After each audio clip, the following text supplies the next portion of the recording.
Hello and welcome to Aloha ABA's Ethics Lunch. Here we will discuss an ethical issue, and by watching and filling out our forms, you will receive half a CEU credit for ethics.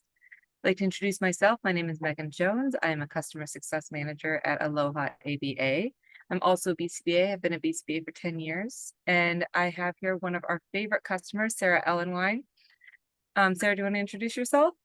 Yeah, my name is Sarah Ellenwine. I'm the owner of Scent Therapy Every Day, where we focus on trauma-informed care and really having compassion for our clients. I'm also the founder of Your ABA Help on YouTube and Spotify. Fantastic. Thank you so much for joining us today. So we have a highly intense ethical issue today. This will probably bring up a lot of feelings. I think we've all been there with a client where we felt like we couldn't necessarily do everything that we wanted to do or do everything that we could. So let's get started. So today we are going to review our vignette, speak about the ethical concerns we see at play, look at the ethical codes that are addressed here, and then consider some ethical questions before we wrap up for the day. Please remember that there will be 2 code words given throughout this presentation. You will need to write those down and put them in your form in order to get your CEU credit. Sarah, you want to take it away with our vignette today? Yeah, so Brian just took on a new client, Jeremy. Jeremy is a 13-year-old, almost 6 feet tall, and engages in high-intensity behaviors like hitting, scratching, and elopement. This will be Jeremy's 4th agency. Because of the intensity of the behavior, the authorization granted 2 RBTs to provide drug services at the same time. The problem is that the insurance reimburses very little for the second RBT. It won't even cover the RBT's salary. Brian is considering paying non-billable rates or hiring a newer employee at a lower rate to serve as the second RBT. Okay, let's look at these ethical issues. First, we have a secret word. The secret word is grand, as in, isn't that grand? All right, so I think the first ethical concern I have in this scenario is the fact that we have an incredibly difficult case and he is planning to hire somebody new at a lower rate in order to be able to staff it and still make money. What do you think about that, Sarah? For me, it really comes down to, the BCBA has made it this far. He did the initial assessment, said, I can take on this case. And then now he's, submitted the authorization and he said, we can do this with the 2 RBT. So he's kind of committed to this family, at least in the beginning, right? Committed to finding out a solution. So he needs to figure out something, assuming he evaluated the financial aspect beforehand, what is the plan here? Maybe he got into it and realized, okay, this is a little bit more than I, anticipated. So looking at it from the business perspective is one angle we have to talk about, and then also the ethical perspective. What is your take on the business side? From the business side, I do think it is your responsibility to know what your fees are. Mhm. Um, I think some people see, ooh, I can have 2 RBTs on one kid. That could potentially Double the earnings. double the earnings. But this is where it is extremely important to be aware of your fee schedule, be aware of what you're getting. And if we do have an obligation, obviously, to help families, but in order to stay open, we should be negotiating for our fee schedules. We should be aware of our fee schedules and providing the services that we feel competent to do and able to do from a business perspective. If you're going to get into a situation that is financially untenable for you, and then you're going to have to not release the case or remove yourself from the case, put the family with somebody else because of the financial situation, that is not ethical. You should have been aware of that ahead of time. Yep. Yep. And then also having a BCBA on this case that's likely more experienced can handle these behaviors, or at least has Mhm. additional training being offered to them for these high intensity behaviors for everybody's safety. So like even that's going to cost more money. And then also physical management, Exactly. potentially, even if it's just de-escalation strategies or, that liability insurance side where, you need a physical management that your staff are trained in to protect yourself and protect your company. That's going to cost more money. Yeah, when I was practicing clinically, I had one of these cases. I had one of these kids where we had two RBTs. It was a school case. I was the BCBA on it. I was one of the more experienced BCBAs. And of the RBTs, four RBTs that I had on the team, because we would switch everyone out so that they wouldn't get burnt out, three of them were in grad school, Mhm. doing their coursework. So we really did try to keep incredibly experienced people on these teams. One, because we didn't want to start a brand new person on a child with super intense behaviors and then have them quit in 5 days because it was too intense. We wanted people who were serious, and we also wanted people who were competent. I had to be competent. I had to be there to support my team. I was also at the time a CPI trained instructor in addition to being a BCPA. So I knew about de-escalation procedures Yeah. and how to go about things. And I'm going to be perfectly honest, in all of that, setting ourselves up for success in that way, we still failed. We were not Mhm. able to hold on to the case because the environment it was just not a safe environment, and there was nothing we could do about the placement. Yeah. So, Yeah. And then also like rural versus city really comes into mhm, this too when you're talking to access to RBTs who have experience. So mhm, you live in a city, for me, I live in a very rural area where RBTs are typically gonna have their background in your little ones in clinic or just some in-home. It's nothing where they have these advanced trainings or, any experience in crisis management in mhm. different inpatient facilities. So when I have this kind of case come into my company, looking at, okay, what staff do I currently have? What staff could I potentially hire? Like I specifically hired for adults who have experience with adults, like adult-sized, children, or at least adults in general, Adult-sized people. Yes. like big people, that experience, and then also dealing maybe with inpatient. So they've seen a different variety. It's not a preschool environment that they've only, encountered. So just trying to set yourself up for success, but still you're running into those ethical issues of it's dangerous and this is serious. It's really dangerous, and really dangerous things can happen in these types of scenarios. Which is why it's so important to look at, I think the biggest concern here is effective treatment. If you are in this case and you're doing everything that you can do and it's not working because there is a placement issue or there is a parent who can't follow a behavior plan or won't follow a behavior plan. Yeah. If you are in a scenario, and especially for you in a rural area, sometimes you're the only one, you're the only choice. There's Yeah. only one person in the region, but it is we have a responsibility to our clients. We have a responsibility to not abandon our clients, but at the same time, we have a responsibility to provide effective treatment and a safe workplace for our staff. And so if there is not a bit, try one thing, try two things, try three things, try four, but adjust your plans, try to make it work. But at the end of the day, if you can't provide that effective treatment and it is unsafe for both your clients and your staff and all the stakeholders, sometimes you need to remove yourself simply because you're putting a band-aid on an amputated leg, and you're covering up for something that is a larger issue.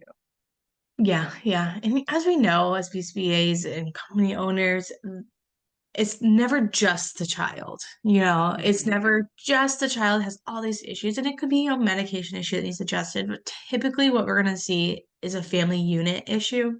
Hmm. And what I find a lot in these more severe cases is everybody has to be on board or we Hmm. can't do anything. Like Yeah. if I can get, the child's behaviors down and we're seeing so much progress, it's amazing. But the second we, take a day off or we back out or the BCBA isn't there and it all goes haywire because the parents aren't doing what they need to be doing and they're not committed, I'm all about trying to motivate parents and get them on board and really do that hard work there with parents. But at the end of the day, if they're still not there, what we're doing is useless because once we fade out, it's going to go right back because children's a product of their environment. Exactly. And I think, as we teach discrimination, and children can discriminate. We see all the time that they can do it with us, but they can't do it with mom, or they can do it with mom, but they can't do it with dad. And Mhm. that to me tells you a lot of issues. It's not a skill deficit. It's a discrimination issue. Yeah. And in that sense of our responsibility to our clients, at the end of the day, it's also our responsibility to really, I just want to enforce safety in Yeah. all of this. If we can't keep them safe during session, we are not providing effective treatment and we are failing. Yeah. And so we either need to adjust our behavior plan, um, but then also think about a potentially another placement, potentially a different service, because ABA is just not for everybody. I wish I could say that it is because I love it and I think it's amazing. And I have fallen in love with this world over the years, but there are some people where it's just not the right environment. Yeah, I was considering those medical factors. Like, truly, they might need a medication adjustment if they're not on medication, they might need it. Like, we can't out ABA that, you Mm-hmm. know.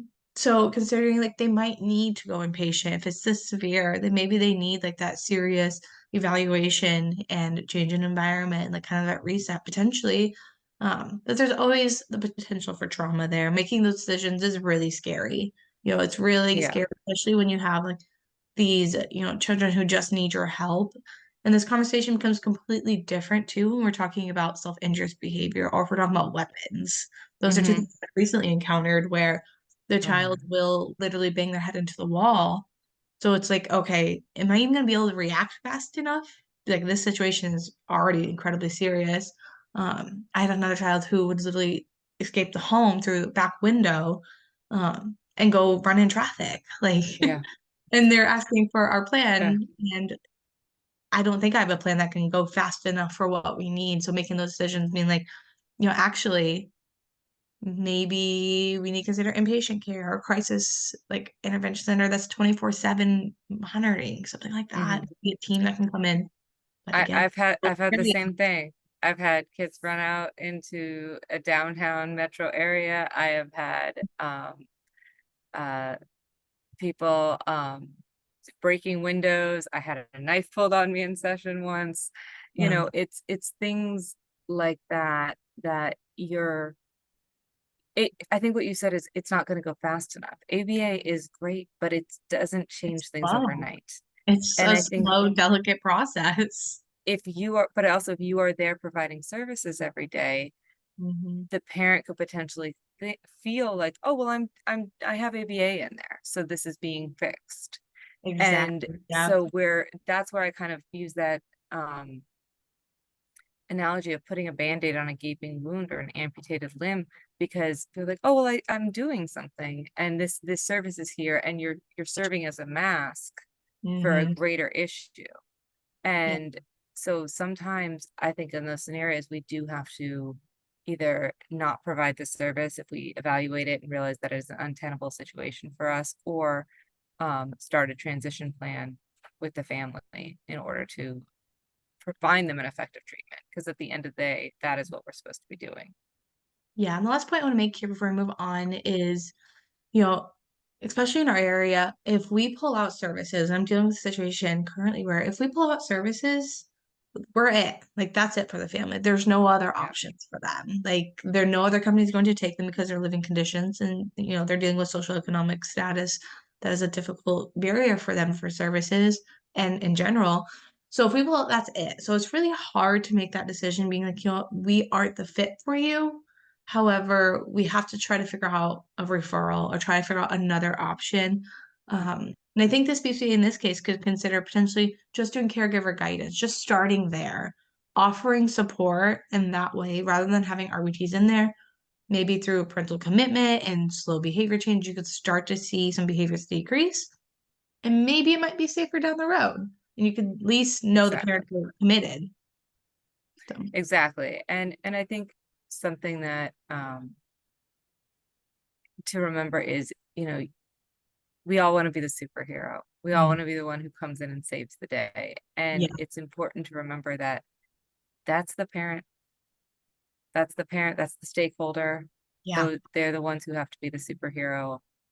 We're not the captain of the ship. We are yeah. they are the captain. and we are there helping guide them. Yeah. And that's really difficult for everybody, I Yeah. imagine. Yeah. Oh, I've had a lot of tears over that exact issue. Yeah. All right. So we have a lot of ethical codes in place here to look at. The first one is fees, knowing your fees, negotiating your fees to make them tenable for your situation. Considering those medical needs, that's something that you touched on, Sarah, about possibly there is a medication at play that, or something biological going on that we can't overcome Yeah. with behavior analysis. Addressing any conditions that are interfering with that service delivery. So, talking about families who, maybe their house is really dirty and Mhm. and to the point that it's unsanitary for our staff.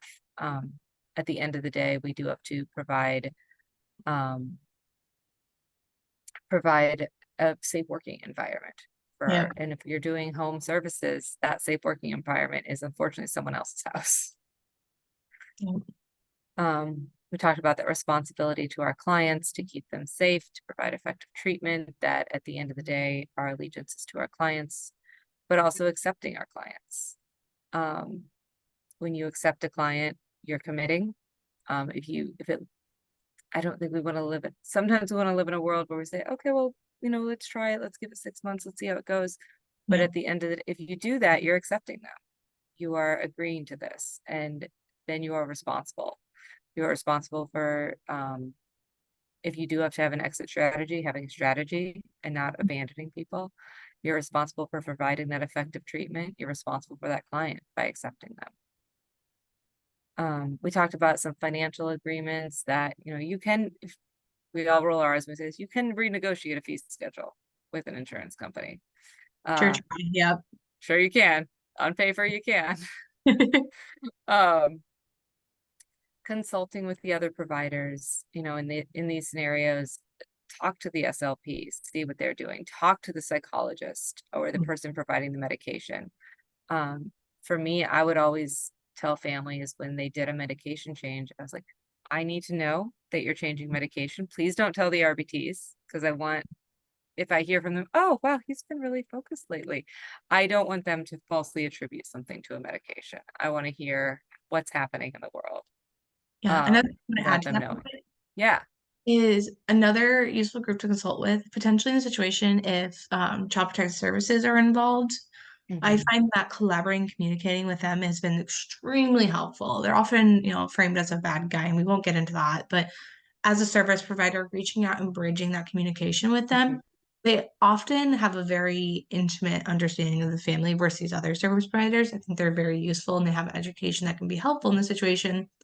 But, child protective services typically are able to go in and ask those harder questions that you might not have been able Exactly. to yet. They have a little bit more authority in the sense of they can enforce the laws in different ways that you can. So you might be able to work collaboratively in that Mhm. way. And I've had a lot of success doing that. And my experience has overall been positive in that collaborative relationship. So I would encourage that as well. That's really good to hear because in most of my experience as a communicating with DCFS or CPS, whatever the region is Yeah. calling it, um, has been as a mandated reporter. And Yeah. Go to that other side. Yeah. yeah, which sucks. It Yeah. really sucks to have to make that call. Um, Oh, yeah. and so I'm so glad to hear that you've had a positive and more of a collaborative experience with them as well, and that it's not that relationship does not just have to be as a mandated reporter. It can also be everybody working together. If the case is already open with DCFS and you're involved, Yeah. having those open lines of communication as much as possible. I love Yeah. coordination of care. I wish we were all doing it more. Yeah, and like they also have access to resources too in the community. So in the state, if it's like an example of a case I recently just worked on where there was resources that were only available through the state's waiver. You had to get Mhm. the waiver, but there's a 2-year wait list right now. Of course there The is. yeah, right. CPS was able to kind of override that to get a Mm, wraparound service for our client to coordinate other services because the family was unable to execute and reach out to those different services due to their social economic barriers. So CPS was able to coordinate that and allowed us to then work around the wraparound coordinator, which it made a really good flow for a team. So be creative in Yeah. your consulting and your options here. Well, and just be there, be creative, be there to make friends. This isn't a reality show, right? Not friends in a multiple relationship sense, but friends in this is the time where you need to have teachers on your side. You need to have OTs on your side. You need to have parents on your side. And maybe someone isn't doing everything exactly the way you want them to, but it's not going to help to make an enemy out of them. Yep. Um, and that's something that, I'd always train my grad students on, and they come and complain to this teacher, they're not following it. I was like, well, make them your best friend, because That's then they're going to okay. want to work with you. Yeah. Um, Yeah. Use and your again, own I use that principle. friend in a, Yeah. not a professional friend. Yeah. Um, it's really important in these types of cases, providing supervision, providing training. If you're going to do safety care, CPI, whatever you're going to do to help with those de-escalation procedures. And then I've also noted sometimes when you have the second RBT, it is required that a BCBA be present at all Yep. times. So really you have 3 people there, which you need to make sure that is a tenable situation for you. Do you have someone that you can that many hours to be there every day? If you're not in a clinic situation. Yep. Yep. And then also like in home, that's really difficult. Yeah, Uh, and often unrealistic because the BCBA isn't paid for to be there the whole time. They just have to be mhm, available. yeah. And especially if you're dealing with a socioeconomic situation like you were talking about earlier, you can have room for 3 adults in a home. Nope. Um, 3 adults, 3 dogs, multiple other people. It gets tight and it gets dangerous because then you have yeah, nowhere to and it really gets actually dangerous because you don't be. know where to go. Like our company is very, very hands off. However, Hmm. if the situation did arise, we're bumping into people. That's a problem. Hmm. So, And yeah. then finally, those delegation of tasks, everyone knowing what they're responsible for. When you have multiple service providers involved, when you have this many RBTs and 2 RBTs there, who's going to be in charge? Who's going to, we used to have a delegation when we had the 2 RBTs that one person was in charge of data and the radio and making sure that everyone knew where we were at all times on a school campus. And then one person was in charge of delegating tasks and giving instructions and um, running a crisis with the client. And we would switch those Yep. things around so that nobody was, again, we were really trying to prevent burnout. Hmm. But really having those clear delegation of tasks, because the last thing you need when you have a client with high intensity behaviors is 2 RBTs breathing down their neck all day long. Hmm. Um, that can become an untenable situation as well. All right. Second secret code word is jump. Situations like this make me want to jump, but I'm going to do the ethical thing and finish the job. All right. So some final ethical considerations. We've talked about a lot of these questions already, but would you consider placing a new staff member on a case like this? I It would depend on the staff member. It would depend Mhm. on their experience. It would depend on their confidence level. It depend on the conversations you had. You'd really have to evaluate, are they a good fit? They've only ever worked with 3-year-olds in a preschool, but you're able to provide that training maybe, and they are a person that can match the client's size. There's many crisis management procedures where the person does have to be the same size in order to Mhm. do the procedure.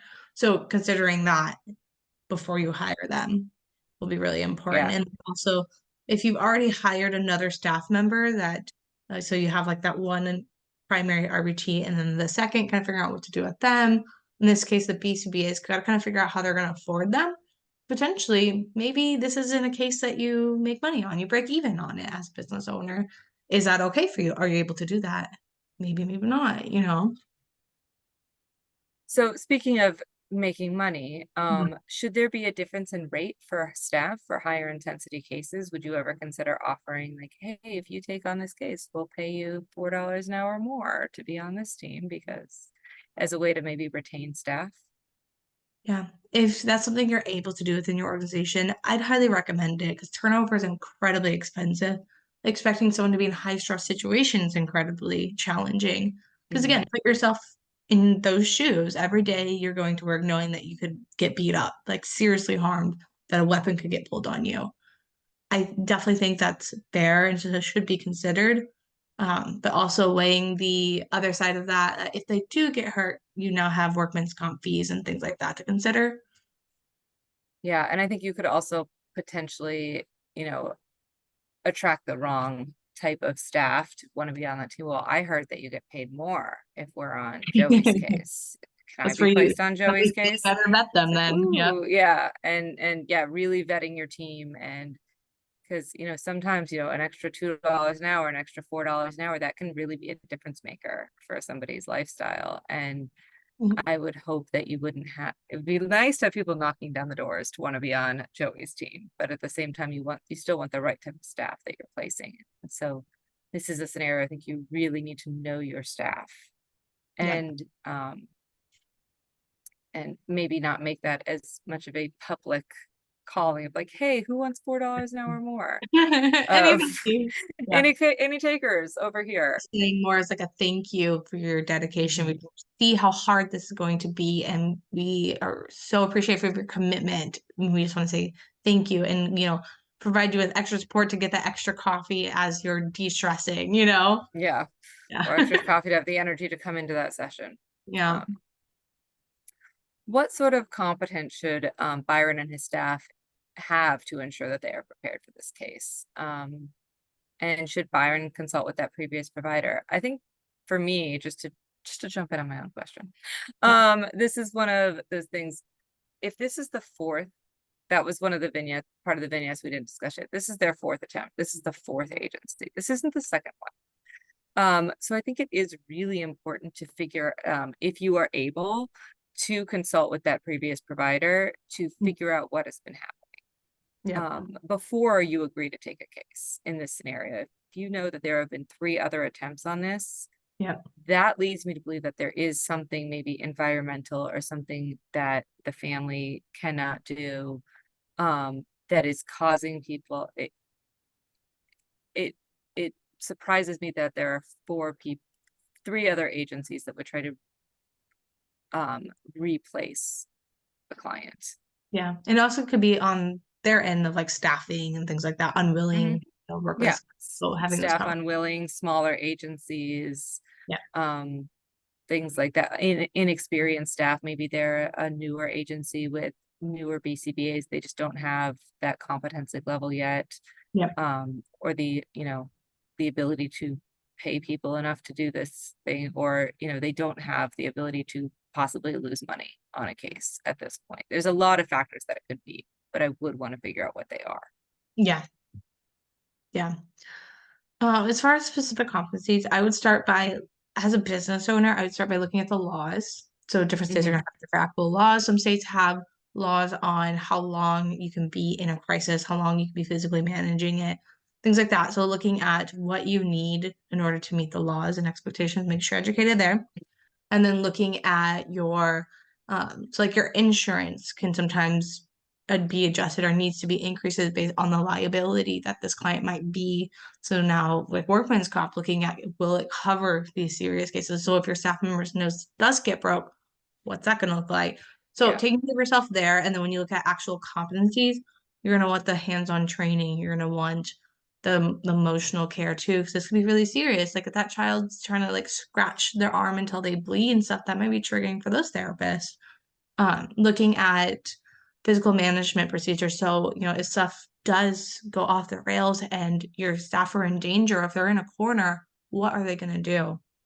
And yeah, then practice, have those conversations, have the VCBA be there initially, especially as much as possible as a business owner. If you have any bandwidth to step in and help observe yeah, and just help provide insight. I find it also really helpful for your BCBAs, CEUs, ongoing training, having access to other BCBAs to run ideas behind. If we really utilize a team aspect of my company where we will bring multiple BCBAs onto a case just to add other opinions, yeah. other insights. Read the articles, read the Okay. literature, talk to people who've done it before, Yeah. and collaborate. Someone once told me when I first started in this industry, you are not an island. And Yeah. sometimes it can feel like you're an island, Yeah. but you're not. And there's people who are out there who are ready to help. Yeah, you can email different higher level, BCBADs, things like that too. Often they're very receptive, they're open. Feel free to use those resources. So at the end of the day, would it be ethical for Byron to turn this case down or possibly have a trial period? I think that if you cannot keep people safe and you are, if you cannot keep people safe and you are not, and you do not feel you are competent to handle a case, it is unethical not to turn it down. Yeah, at this point, like I think it comes down to wings. Like the decision made already is dicey. It's potentially unethical because he's like, oh, wait a second, I didn't evaluate my fee schedule. I didn't think this through. It's more than I realized. Because sometimes kids hide behaviors too, and you Mhm. didn't realize. They're like, oh, this is nothing. Mom's just exaggerating. Yeah. And you get in there and you're like, oh, wait a second. Um, so at that point, it's sometimes things are, more of an ethical decision than others. What's the best choice? Like on the exam, thinking about that, like Mhm. what is the best choice here? And I think you're exactly right, considering what is going to be the sustainable option, most safe option. Because if you find out in 4 months, nope, we can't do this, we got to pull out. That's really dangerous when you're midway Yeah. through an authorization, a treatment. That's scary. Yeah. You want to set yourself up so that you're not abandoning Yeah, a client and you don't want to get to the point where you say, I don't have anybody who's willing to go tomorrow. yeah. It's I've had to do this exact thing. I've had to pull out of a case before because the behaviors got so intense and because of the environmental placement, we were not able to continue. And because it was unsafe for everyone involved. And we still, I think, managed to give a month's notice so that they could Mhm. find somebody else. Yeah. Talking to our team and doing that because we when we decided that we couldn't sustain this case anymore, we didn't wait until the last minute. And I think Mm. that that is really important, is setting yourselves up, having a transition plan in place, being ready to go if and when you're ever going to have to transition a family. Yep, I think that's perfect. And it's really hard decision. So if that's the decision that you have to make, it's hard. Like It you're sucks. not alone in on It that. It's really difficult. I There were a lot of tears over it It's from fair. everybody involved. Yeah. Yeah. And I think in this situation, last point is again, most ethical thing might potentially just be giving caregiver guidance because he's already committed to this family. So either he's pulling out completely so the family can get services with another company, if that's an option. If this BCBA has the experience, meet with that family, talk to them, let them know, see if that's an option, and go from there. Yeah, and maybe, say to them even like, I will continue to provide caregiver guidance until you can find another placement, things like that. Exactly. Yeah. There's so many different options of ways to Yeah. Yeah. transition someone. Yeah. Talking to schools, seeing if, maybe you can provide services in school to bridge things or something. Yeah. Something. Well, Sarah, thank you so much again for joining us. It's always a pleasure. I feel like I could just talk to you forever. And it's really great to meet someone who is doing the kind of work that people in our field should be doing. So thank you Thank you. I again. appreciate it. It's a good work, but it's a hard work. This is a hard one. This is not one of It's a hard our one. happy, peppy, funny, multiple relationships type of Mhm. CEUs. This is a serious one. Yeah. But thanks to you all for joining us. If you ever have any questions, please feel free to reach out to me at Aloha. A form will be sent to you where you can enter your code words and any feedback you have on this presentation. We would love to hear topics that you would like addressed. We'd love to hear your opinions on things and how we can better address these issues. And you will receive a CEU certificate for half a CEU, and it will be an ethics CEU. Thank you so much for joining us. Have a wonderful rest of your day.